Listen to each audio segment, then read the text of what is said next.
বৈষম্য বিরোধী ছাত্র আন্দোলনে পুলিশের পোশাকে অন্য দেশের নাগরিকের থাকার প্রাথমিক প্রমাণ মিলেছে বলে জানিয়েছেন আন্তর্জাতিক অপরাধ ট্রাইব্যুনালের চিফ প্রসিকিউটর তাজুল ইসলাম। মঙ্গলবার ২৪ সেপ্টেম্বর সাংবাদিকদের কথা বলেন তিনি। আন্দোলন দমনে পুলিশের পোশাকে হিন্দি ভাষী কিছু লোক ছিল বলে আহতদের অনেকে অভিযোগ করেছেন জানিয়ে তিনি বলেন, যে কোনো দেশের নাগরিক যদি এই দেশে মানবতা বিরোধী অপরাধে জড়িত হয় তাদের বিরুদ্ধে কঠোর ব্যবস্থা নেওয়া হবে। তাজুল আরও বলেন, প্রাথমিক তদন্তের ভিত্তিতে কিছু প্রমাণ সংগ্রহ করা হয়েছে, আরও তদন্ত হবে। ছাত্র জনতার অভ্যুত্থানের সময় গুলি করে হত্যা ও হত্যা চেষ্টার অভিযোগে শেখ হাসিনার বিরুদ্ধে মামলার সংখ্যা ২০০ ছাড়িয়েছে।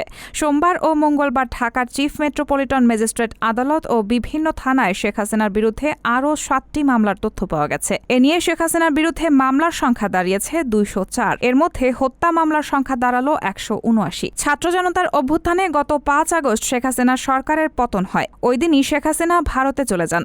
রায়হানা মুন, সবার কথা।